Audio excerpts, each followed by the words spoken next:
Hello, good afternoon. Thank you so much for joining me on Hidayat TV on Youth Matters. This is your host, Sakina Habib, and I would like to welcome you all on today's new episode.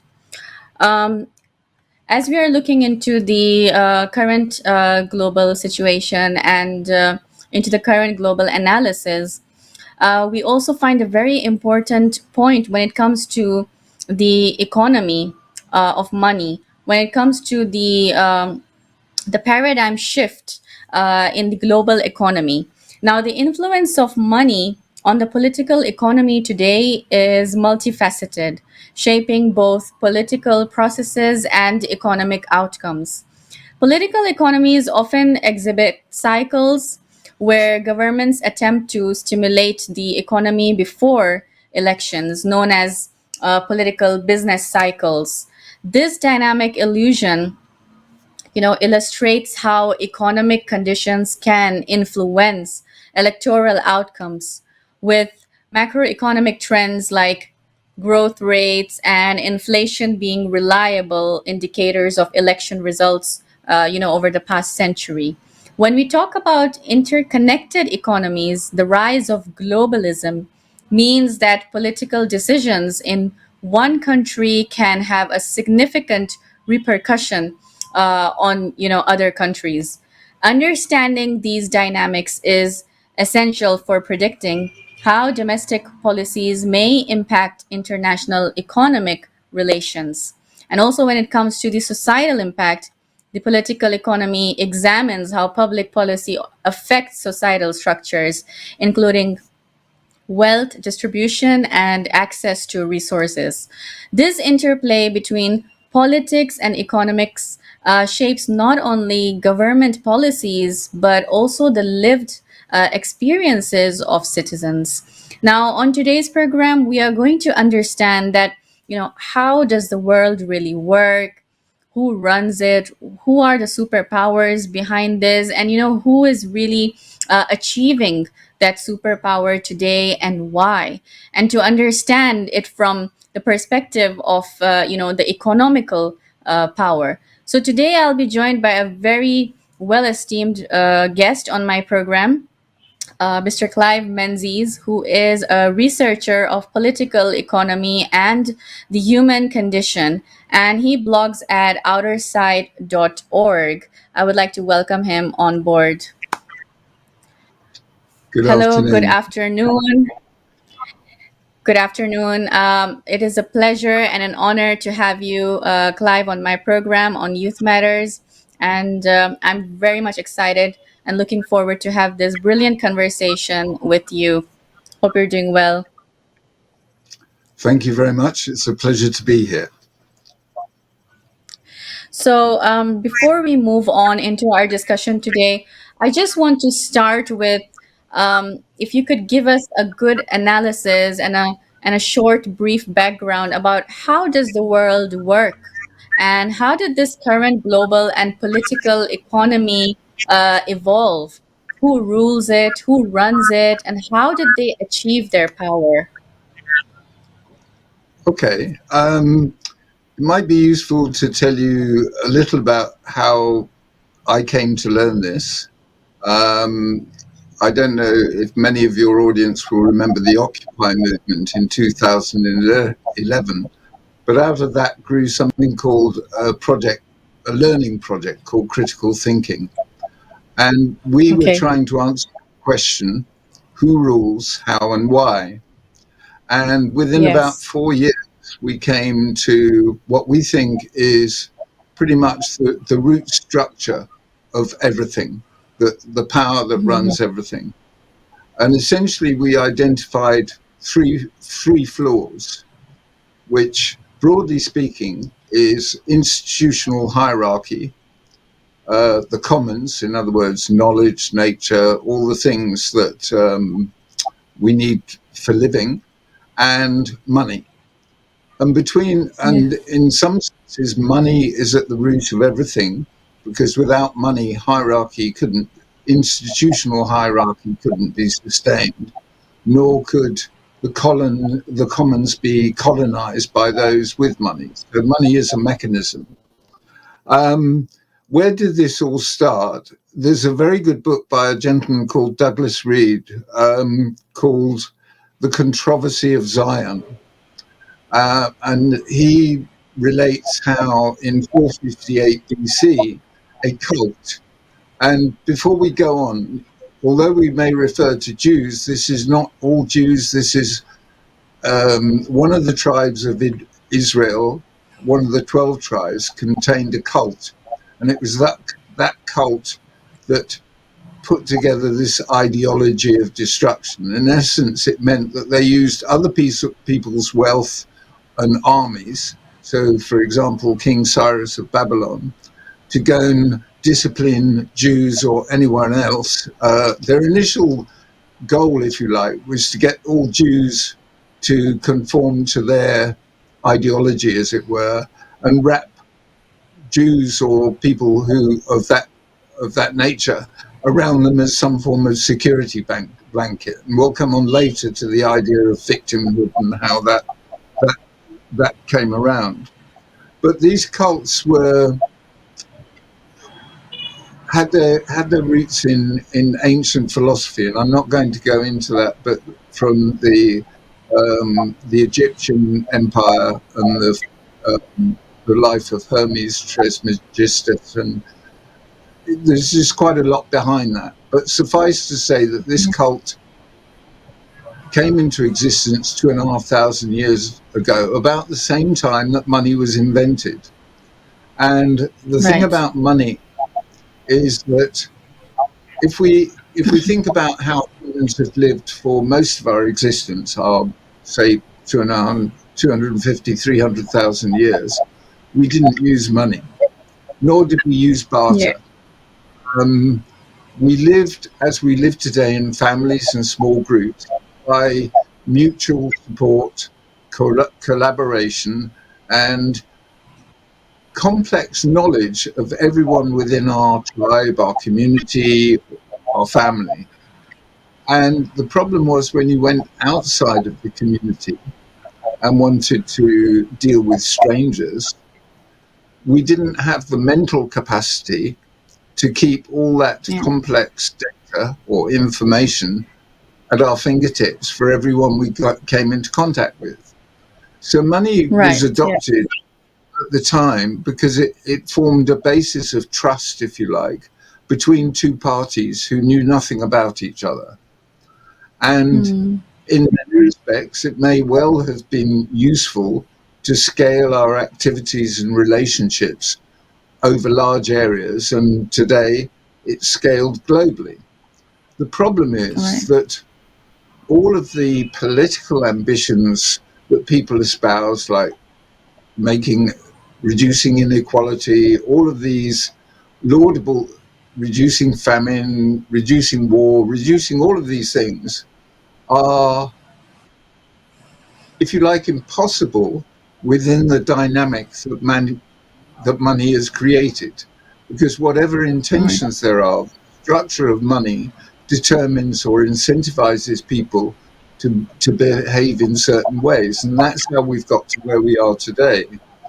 So, where Mm. we are today, you use the word paradigm shift. And from the work that I and others have been doing, we see that the world is beginning to change. And if you think about the purpose of money, it's to sustain ourselves, and we attribute value to things using money. What has happened in the Absolutely. last 20 or so years is that money has been displaced by data. If you think about Google, Amazon, Facebook, Apple, Microsoft, all of these companies have made huge amounts of money, not through investing in capital goods and producing things, but from gathering everybody's data. And they are, in Right. essence, collecting the sort of information that we used to use in families and communities. What do people need? What are their capacities? What are their strengths? What wisdom do they have to share? That has all been collected by these companies. So, in Mm. essence, we're already pathway towards a very different way of living, which is basically based on collaboration, based on the knowledge of everybody else's needs and capacities. Um, the only problem is that at the moment that system, if you will, is intermediated by money. So these companies are worth, I can't remember the latest figures, something like 15 trillion between them. And the reason that they're valued thus is because they are the new form of value.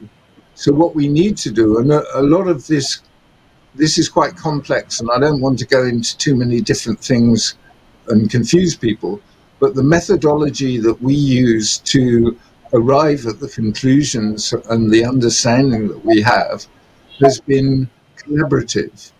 It's not Right. been, we, we formed a group which over time expanded beyond the boundaries of people who attended the meetings, and we interact with people globally. But it's collaborative. There is no leader, there is no structure, other than there is a general consensus that we're trying to find the truth. So we could ask questions that nobody else would be prepared to answer within a college or a university because it's not acceptable discourse. And what we're proposing is that in the same way that information has become open sourced by virtue of the internet, because that was all created by the same process, the infrastructure may have been provided by DARPA, which was the American defense establishment, but the actual creation of the tools that we use in our phones and a lot of the switching and a lot of the mechanisms and applications that we use all came from this collaborative process. So what we're saying is that we are going to open source value so that the big companies like Google, Microsoft, etc., will no longer have any relevance because we will have moved into a new paradigm where selfless cooperation is in harmony with the structure.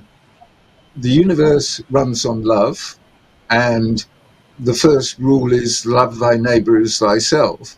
Um, Hmm. that is almost impossible to achieve in an economy that makes you scared of scarcity, not having enough, scared of the future, scared of the other.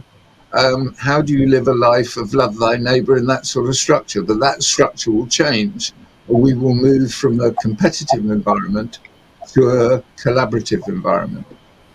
So that's probably enough for start.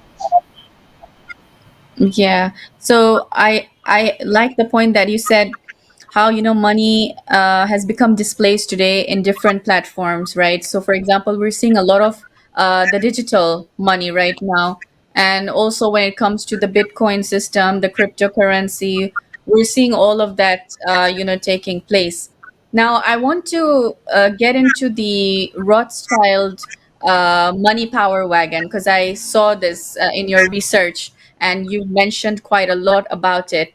I want to ask you that, according to Rothschild Money Power Wagon, how does the banking sector contribute to economic inequality today? Okay. Well, whatever banks, generally, if you're talking about the major banks, they are owned through cross ownership and various means by 13 banking families. And the Rothschilds are probably the wealthiest and the lead family, as it were. And when we were doing the work, when there's a presentation, I don't know whether you're going to put all the references on the website, but if the first link that I sent you was a talk that was presenting our analysis in 2016, and we Mm-hmm. were talking about hierarchy, the commons, and usury, which, if you like, is a subset of money. And there's a book Yeah. that we pointed to, which is Interest and Inflation Free Money by Yeah. Margaret Kennedy. She sadly Yes, I. passed away in 2013, but I did have some correspondence with her. And she lays out very clearly how the mechanism of interest on money, the banking system effectively is a system to suck money upwards. So if you imagine there's a triangle of wealth, then the banking system sucks the money upwards through the mechanism of interest. And Mhm. I don't, if you won't like to, I don't really think it's worth going into the detail of that. It's quite simple to understand once you grasp it. But rather than major on it, it's primarily interest because it's a wealth transfer mechanism that takes money from those who who don't have anything like enough and gives it to those who have more than they need and could never use. Um, and interest is one of the major mechanisms of that, but it extends to taxes, rents, parking fines, all of the means by student fee accommodation. All of these are mechanisms to create debt because this system relies on a constantly expanding quantity of debt. Because when they create the money out of nothing, but they never create the interest.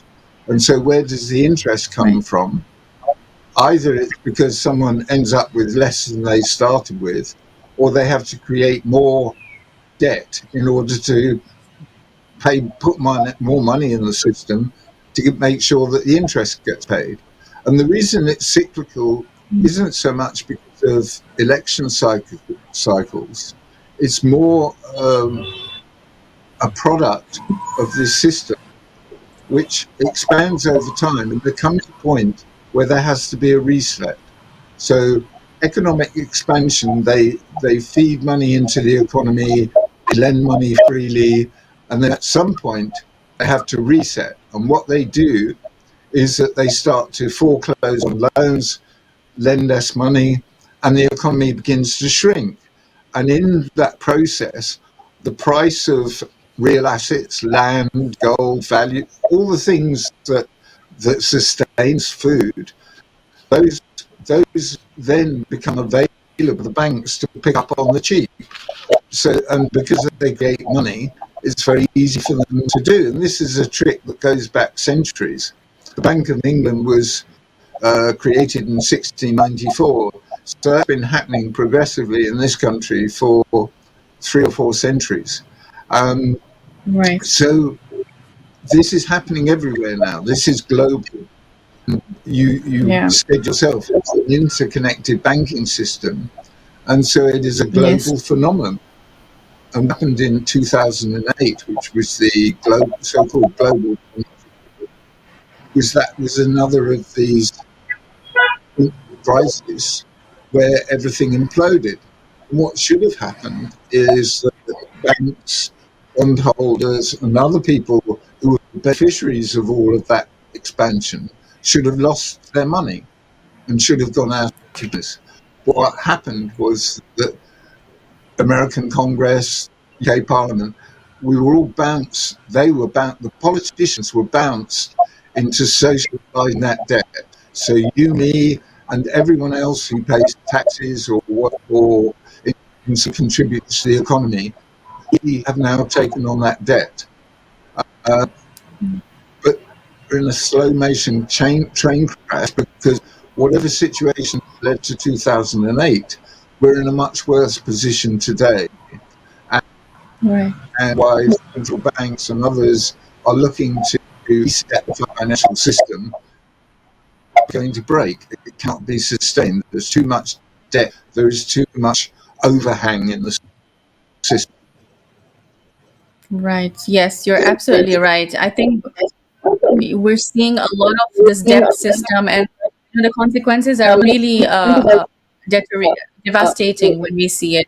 As you said that, even when it comes to the student loans, and you said the rents, and how even the parking system, has a greater impact on the economy. I mean, who would have ever thought about it? But that's how it is. And especially today, when we're talking about the war situation, the ongoing, situation that we're seeing presently, currently, in terms of the war, I want to ask you that, I was reading this in your article, one of the articles, where it said that wars are direct consequences of how we humans organize ourselves globally and currencies, particularly the US dollar, are weapons of war.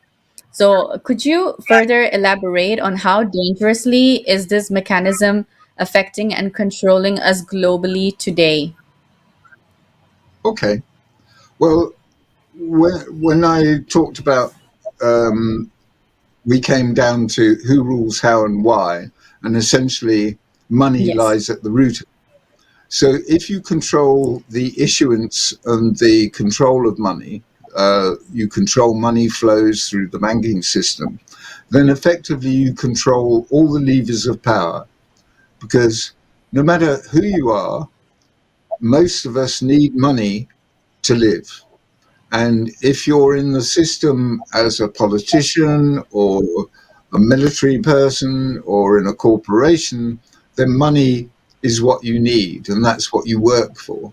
And so, in order to rise up the hierarchy of power, as it were, in any organization, the more you're able to compromise your humanity, the more you will be rewarded. So, in effect, Hmm. the, those who control money, and I'm going to refer to them as a cult rather than identifying individuals. And in some senses, I would say the cult is much less in control. Having created the system, the structure is now in control. And in some respects, they're responding to the same incentives as everybody else. But Okay. if you've got that much power over everybody, essentially you control governments, you control corporations, you control NGOs, but you control the military intelligence, all of the levers of power. So if you're controlling the military industry, in the military intelligence media academic complex, then basically you're Mm. controlling most people's thinking. And we can get Mm-hmm. on to that. So so you asked me about war, and when the what we refer to as the COVID psyop started, we'd already identified three phases in the war on us all. Yes. And the first phase was the war on terror, which began with the false flag of 9/11. And I'm not going to go into the detail, but anybody who's done any sort of not even intensive, but just preliminary research knows that the official story doesn't hang together. Building 7 came Mm. down at full speed in a classic demolition, and therefore it would have been prepared beforehand, weeks beforehand. So that tells you it was Right. an inside job. But that was the trigger that sparked the invasion of Afghanistan, Iraq, Libya, Syria, and so on. So war has various uses. There's no one benefit of war as far as the structure is concerned. It creates refugees, and that led to mass migration, which is another weapon that has been used for centuries. So war has been Mm. very useful. Also feeds the money machine, because the more, I mean, you imagine you create raw materials, you take raw materials to create a weapon, you fire that missile or that bomb, and then you have to replace it. And this ever-growing system needs more activities. So war is very useful in that respect. Um, Mm-hmm. but I think where we're at now is that what became clear, and I ought to cover the other phases of the war on us all, because the second phase was the climate change narrative that we were sowing the seeds of our own destruction, which is another false narrative. CO2, we are carbon beings, and CO2 is essential to life on Earth. Mm-hmm. So most people struggle with this, and I'm an Yeah. environmentalist. I don't like pollution, but CO2 is not a pollution. So that was the second phase. So particularly the young were made to feel guilty about even living. You know, there are too many of us on the planet. This is a trick that's been tried for centuries. Thomas Malthus wrote about it in I think it was the 1700s, and then Darwin Yeah. was sort of on the same sort of track, and eugenics. So the whole climate change narrative is to turn the war on ourselves. And then there was, Right. from the wars in the Middle East and elsewhere, there were these mass migration moves into Europe, into the United States, to create further tension between indigenous populations and the immigrants. The immigrants had already been victims, not just of war in their own country, but all their natural resources were stolen. They were deprived the means to life in many cases. And so Right. it's not, we in England or Europe or America aren't at war with immigrants. We're at war with the system that is making us all suffer. And so we should be talking to immigrants and working out what needs to be done. So the final Right. phase, or the phase that we anticipated in 2020, was the unleashing of this idea of a pandemic. And they'd Mm. rehearsed this plenty of times before. If you go back to the Spanish flu, there was mass vaccination programs at the time, very similar circumstances to what we see today. Polio Mm. created more polio vaccinations created more polio victims than what was allegedly happening naturally. And I'm Yeah. not going to get into the whole health structure, as it were, but where we are now is that people are beginning to awaken to the lies. In Japan, they're openly saying that they should stop vaccinations. Similar moves in Germany. It's only a matter of time because more and more people are realizing, one, that the vaccinations are doing more harm than good and are far Mhm. more likely to have been responsible for deaths. But they're beginning to Right. realize that from the outset, things like 5G, chemtrails, what's in the food, what's in the water, all of these things were having an adverse effect on our health that were called Mhm. COVID.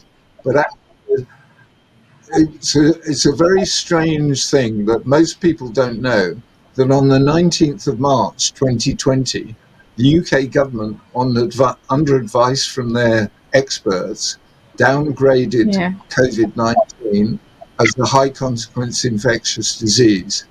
4 days later, on the 23rd of March, they imposed the lockdown and all the nonsense that went with it. And there is Mm. probably a good reason why they did downgrade it, because it meant they didn't have to disclose any post-mortem data which would prove Right. that nobody has died of COVID. Subsequently, the Bulgarian, I think the chairman of the European Pathologists Association has said that no one has died from COVID because there is no post-mortem evidence to prove that they have. And I've tried getting Uh-huh. information from the Society of Pathologists in London, and they won't disclose. Because you could bet Mm. your life that if there was pathology or a post-mortem report that said that such and such had died from COVID and proved it, it would be all over the news, but we've never seen that. And the reason we've never Mm. seen it, because this downgrading of the disease in order to avoid having to publish the data. So because people are waking up, the war card is really the last card that is played, and it's really up to us as individuals not to get to become cheerleaders for war. Now, in the Right. circumstances, particularly for those who are located in the Middle East or in the area of Ukraine, that's very difficult because they're in the middle of a conflict. Should they not Mhm. stand up and defend themselves? But what we should be doing is trying to withdraw our energy and our resources from that conflict so that it dies out.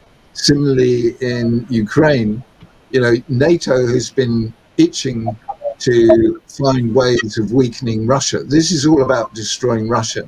And I don't know whether we'll have time today. We could get into 20th century history and how this is a Right. repeat of what has gone before. But Yes. the name of the game is destroying Russia.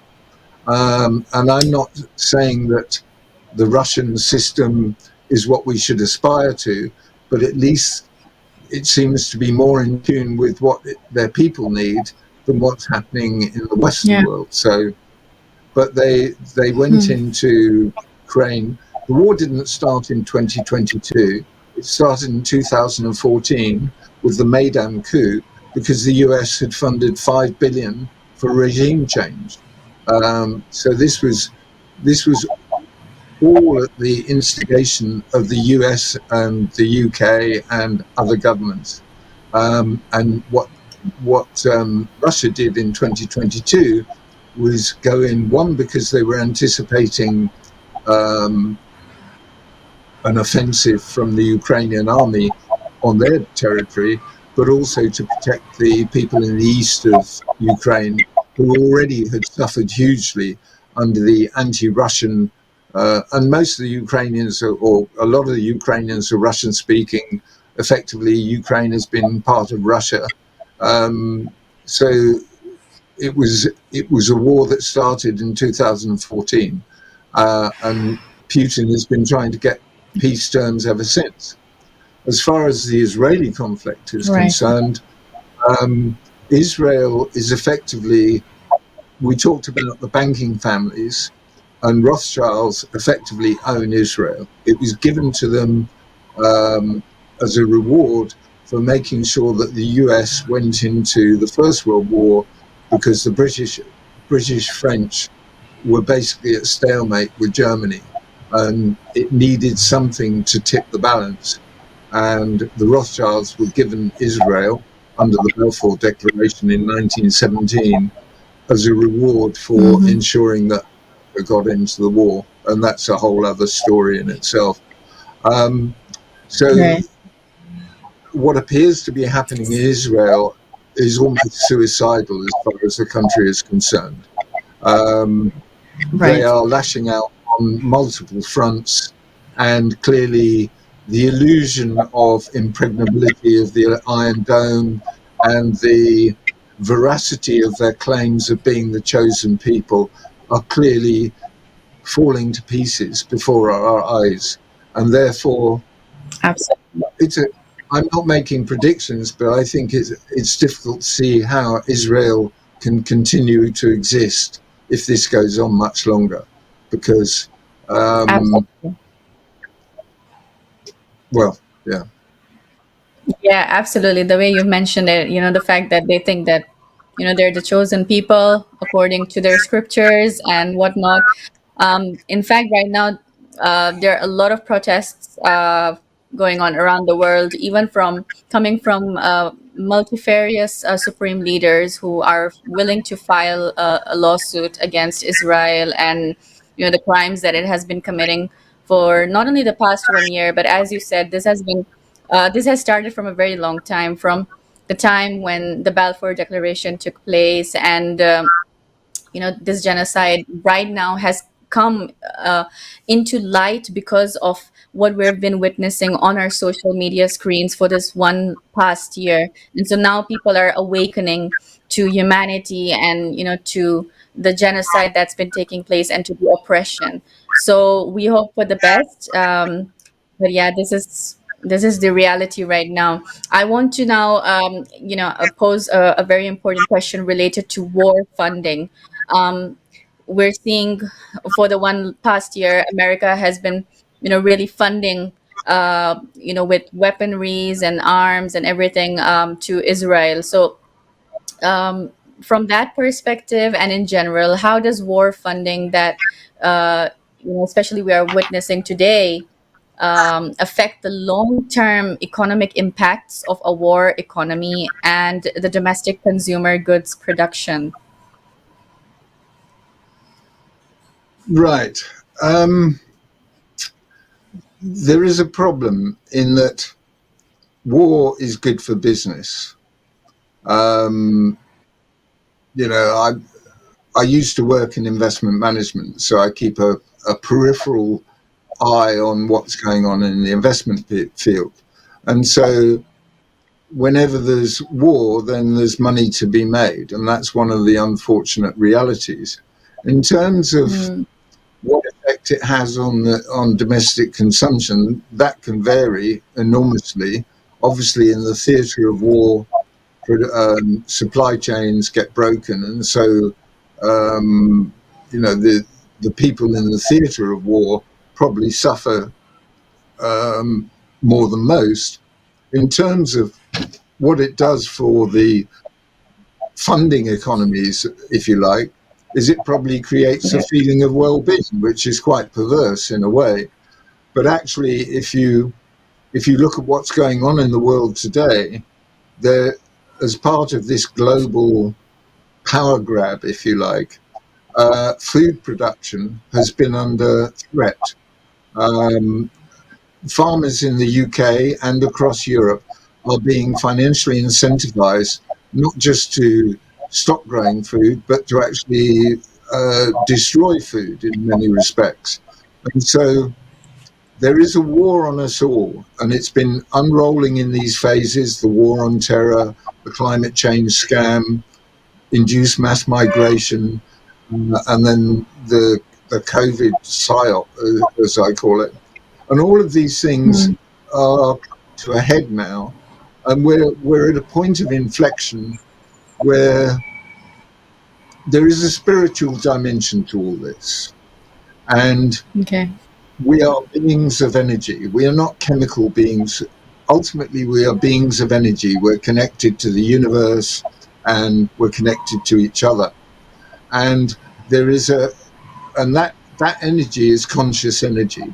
That is the creation. The creation is conscious energy, and we are all part of that. And what I sense is a growing awareness or rising of consciousness among people, even if they don't know what's going on in the sense of what we've been talking about. They are they are they are acting in ways that suggest that their consciousness is rising. They're much more Yes. into relationships, family, each other, than worrying about what's going on their TV screens or what have you. I wouldn't say this is universal, but it's a sense Yeah. that there is a rising move of these things, and that Mm, you talked about a bit about leaders citing Israel for war crimes and what have you.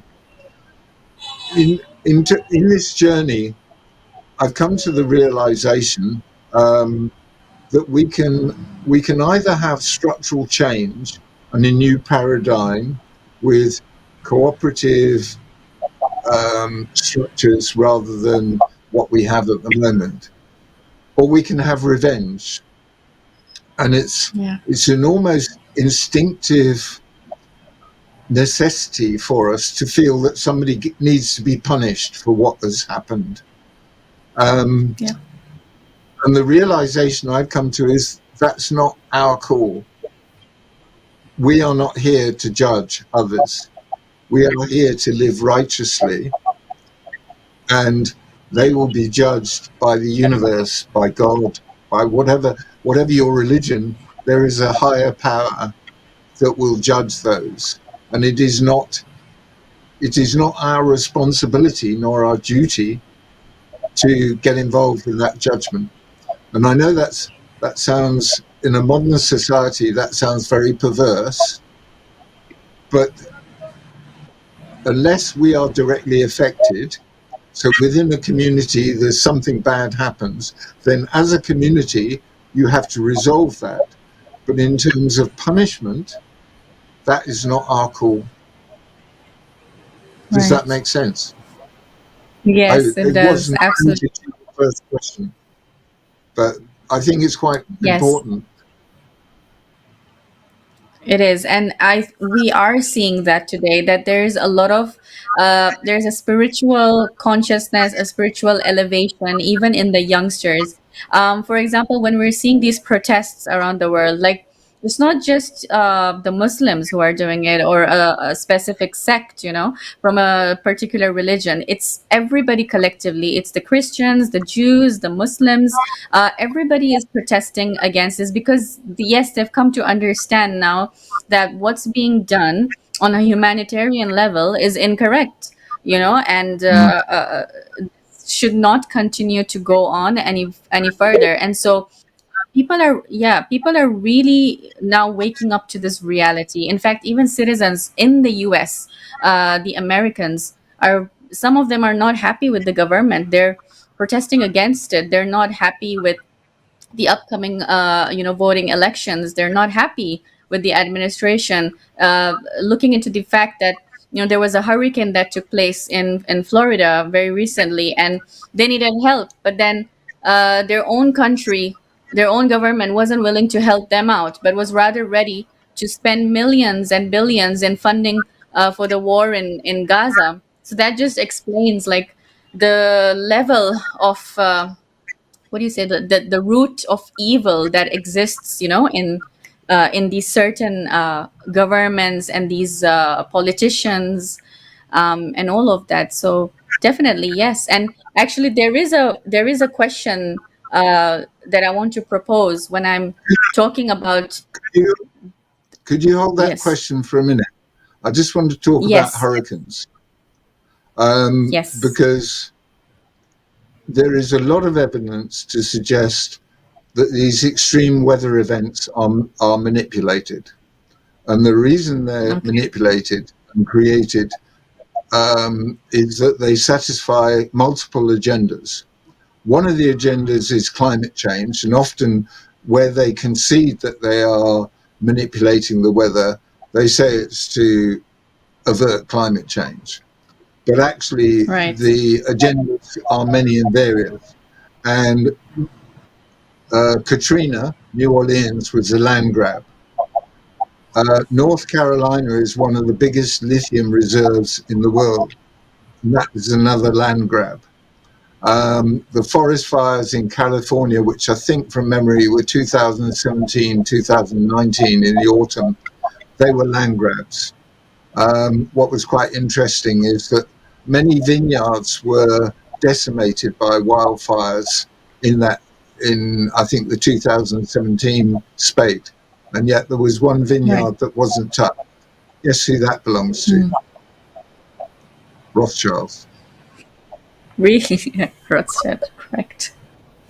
I mean, there is, there is stuff that there are so many rabbit holes, and there is a Right. saying that however bad you think your government or the powers that be, uh, however bad you think they are doing, they're probably doing something much worse than you imagine. So there are a lot of these Mm. rabbit holes. And I've spent a dozen years or so going down rabbit holes. But actually, when you understand the structure and you recognize that the world is shifting, once you know how it works, you don't need to keep looking at it. And I'm trying Mm. as much as possible to not get sucked into the fear porn. And I try not to share fear porn. I mean, you obviously have to try and explain to people what's going on, and it is frightening in some respects. But you have to move beyond Yes. that and recognize that we are the power of this system. It is us who feed it. You know, we by paying our taxes, by doing so many things, by subscribing to Netflix or whatever it may be, all of these things contribute. So we can find Right. ways of withdrawing our energy and resources over time. Sorry, I interrupted you. You had a question. No, that's absolutely fine. In fact, I love this point that you highlighted, because it is true that the contributions where, I mean, the certain places where we are contributing has a very greater impact in the outer result, which we don't realize. As you mentioned about Netflix, um, I was reading somewhere, I saw a video where it said that, how when we are boycotting these Israeli products, we think that it's not having an effect, but actually it does. So, for example, the IDF soldiers who were present on the battlefield, since people started boycotting McDonald's, right, from that day onwards, there's been a decline in the sales of being able to provide them with free McDonald's, meals and giveaways. So you see, this is one thing that we're seeing, and also the fact how they boycotted Starbucks of where people go for their coffee and everything. So the CEO of Starbucks was complaining how the sales have really declined, and how it's having an effect in not being able to fund weapons for Israel's military bases, and I don't know, their intelligence technology and everything. So you see, like, this is a factor, a huge factor, which plays a very crucial role in where we are spending our expenses, where are we paying, and all of that. So that point is a good one that you mentioned, and I hope that our viewers also can sort of take a good booster point from this. Moving on to the our final question, since we are almost nearing to the towards the end of our program. It's to do with the politicians of today. So why is it that human beings abdicate their responsibilities over others? For instance, when voting during elections, we are abdicating responsibilities towards, these certain corrupt political institutions and selfless politicians, exposing the fact that money reigns over supreme. Do you agree to this? What are your viewpoints? And to what extent is this relevant? Okay. If you think about, I don't know what sort of upbringing you had, but as a child, my parents were the authority initially, and they used to say things like, "Don't do as I do as I say." In other words, they were the authority telling me what was right and what was wrong. And to be fair, when you're a child, to keep you safe and this, that, and the other, that may be necessary. You then go to Yes. school, and then you're constantly drilled to obey authority. Um, in textbooks, there's a right and wrong answer. There's no ambiguity. There's no subtlety. Yeah. So we end up, and when we get, and essentially we are trained into ignorance when we are at school. We're trained sufficiently to do a job or play a role, but not to in any way understand the context of what we do. And that's what Right. the internet has done. It's given us the ability to understand our context. And that's what's frightening the bejesus out of those who have been in charge for so long. So the reason that we do it is through training and habit. I mean, I Yeah. could go into how academia works and how it is there not to enlighten us, but to keep us ignorant. Even the people working, we referred to it as a gulag, and it may not look Yeah. like a gulag, but gulag is a Russian term, an acronym for a retraining or re-education camp. That's what academia is, and you get lots of status and rewards and what have you if you comply with what's required. This is why the Right. pharmaceuticals become poisonous, because they've got thousands of academics or academic papers, most of which are lies. So we've become used to abdicating so many things to other people. And climate change is quite an interesting one, because for years I was a fully paid up member of the Believer Society that thought, I thought I'd often thought I'd like a house by the sea, and then with the climate change narrative, no, I can't do that. I might get overwhelmed by the sea. Anyway, it was only because somebody close to me kept saying that this was nonsense that I started looking, and it didn't take long. Mhm. Within 6 weeks, I turned from a believer to an outright skeptic. And I've learned a lot more since. I've done a lot of study over the years. Um, and it just doesn't stand up. But because everybody's moved beyond the basic question, does man-made global warming exist? They're now buying electric cars, which make no sense economically or in terms of energy. They're doing Mhm. all of these things because we've moved beyond the basic question. This is the problem. Most people don't explore the basic question. The basic question is, does does do man's CO2 emissions warm the climate?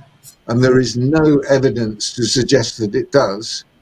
There was a theory because in the laboratory there was a phenomenon, but in the real world it is not happening.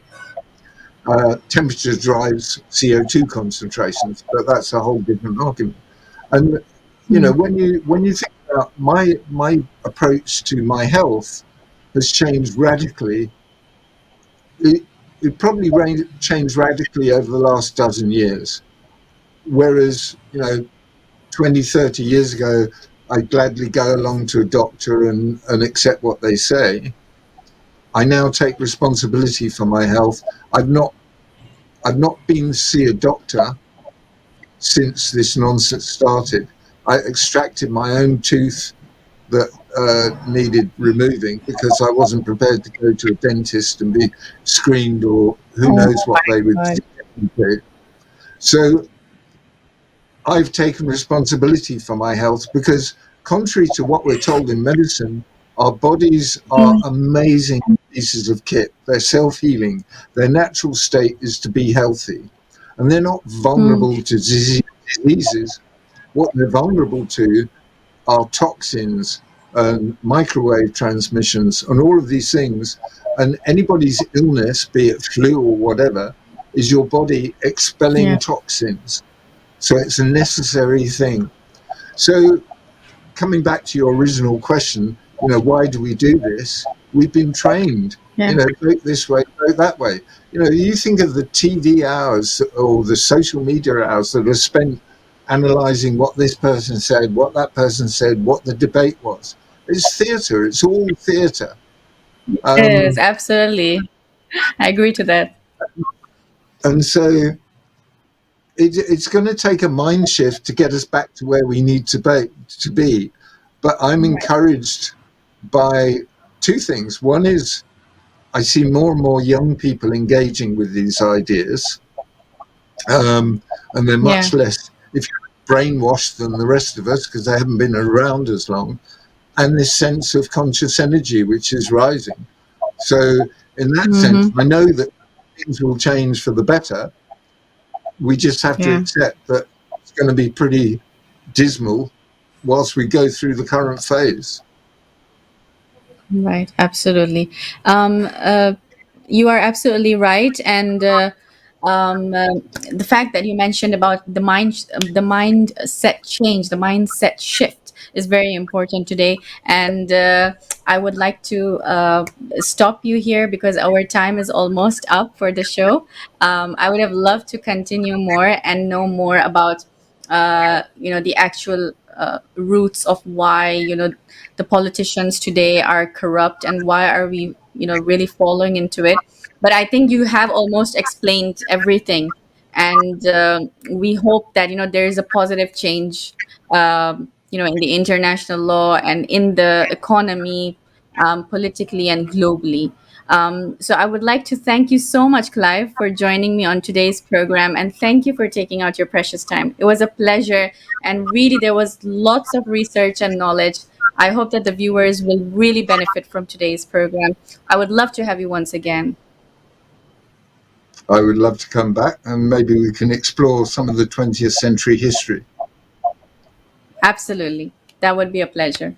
Thank you very much. Thank you for tuning on today's program. And please make sure to like today's episode as much as possible. Thank you. This is your host, Sakina Habib, signing off. Wassalamu alaikum wa rahmatullahi wa barakatuh.